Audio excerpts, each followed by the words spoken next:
Tengere eddwaliro liwo okusavinga community yaffe siwe kiri naye omwami ayogedde ku kyesente ekyesente kiyinza okuba kituufu oba si kiki si kituufu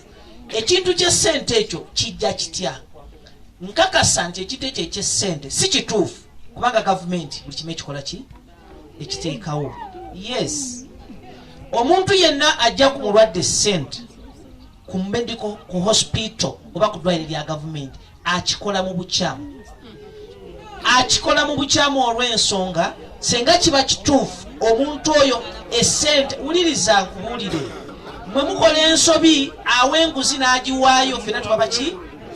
bakyamu kubanga ebiseera ebisinga enguzi eyo oba muwaayo kuba n'okukkiriziganya wakati w'omusawo nani naawe naye bwe mujja wano we mwogera ennyondo mugikuba n'ebirungi byonna ebikolebwa ne bibanga tebikola ki tojja kuŋŋamba nti buli muntu ajja mu ddwaliro lya Mukono asasula ki abantu bangi abazze ne bafuna obuweereza ne baddayo nga bagamba Mukama akole ki yeebazibwe naye bassebo ne bannyabo ebintu by'obulamu tubijje mu politics obulamu buba buki bwe tugatika politics mu by'obulamu ebiseera ebisinga kya affectinga service delivery anti mama tetugamba badde ngezaako okunnyonnyola abantu politics gwentegeeza yono oyo ow'okubanga ng'okolaganye n'omusawo ate bw'omala omuwa ssente ate bw'odda eno n'ogamba omusawo namuwadde ki anti ebyobufuzi biba bifaanana nedda bwekibanga si politics ono ow'ebyobufuzi naye politics ow'ebyobulamu nkimenyeewo si kyekituufu kakati bw'ogendanga mu ddwaliro wuliriza bw'ogendanga mu ddwaliro linaakusaba ssente musabe receipt musabe eki kubanga tulina hospital accountant akuwe receipt ekakasa nti akugyeko ssente mu buki mu butuufu maama tuyina ba town clerks tuyina bakaawo omuntu waliwo ne numbers ku malwaliro nti obuweereza bwa bwereere ne bakugamba kuba enamba zino mweziri mu maternity mweziri ku OPD mweziri mu theatre so bamala okusaba ssente kuba enamba eyo oba essente zikuba ekifaananyi bane babulire ekituufu essente zikuba ekifaananyi ogende ku poliisi omusawo oyo bamuvunaane balekerawo ofumaganya abasawo bavumaganya abasawo abalungi kakati eno ye ripooti muwulirize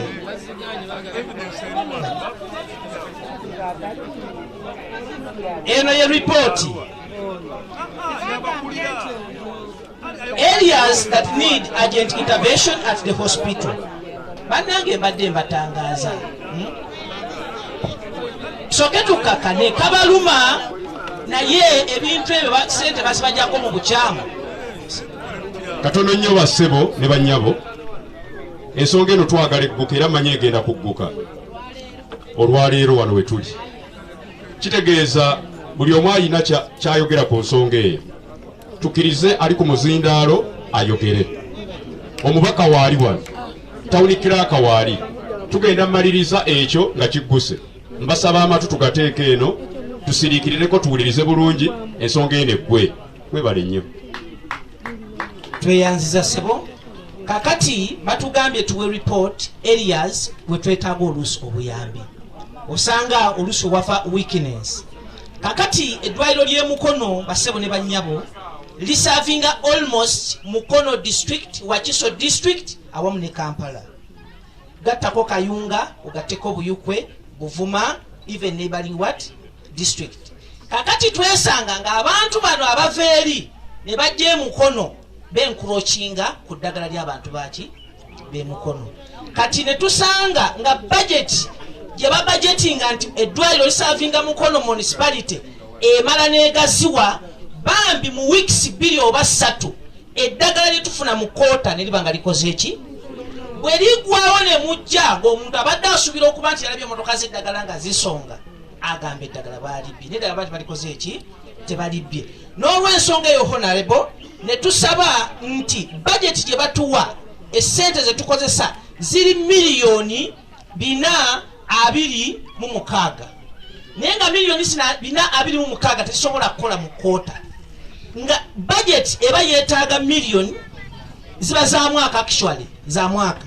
naye nga budget y'Emukono esobola okusavinga abalwadde betufuna okusinziira ku namba ze tulisivinga twetaaga miliyoni 6. So madam ekyo kyadvocatingire kubanga bannamukono bafuna this service because of the encroachers abajja okutwala eddagala lya bannamukono ate olwokuba nti bonna bannayuganda tetusobola kubakola ki ne weesanga nga abazze okuzaala ebitanda ebizaalibwako biri 5 oba 6 naye nga ekiro kimu abakyala abazaala basukka 30 n'okeera ku makya nga beebase wansi ne space yennyini teriiwo ate beetaaga service atuyinza kubagoba. So awo ne tuba nga twetaaga obuyambi. Tuyinawo increase on the annual PHC fund from miliyoni 349 at least ziwere miliyoni ku 5. Miliyoni zino 5 ziba zisobola okugula emergency drugs, ziba zisobola okugula gloves, ziba zisobola okugula ebintu ebyetagisa mu theatre ng'omuntu bw'ajja asobola okufuna service nga teri akugambye ati leeta 10 naye oluusi bayinza okusaba ssente nga bagala kutaasa bulamu bwa mukyalawo.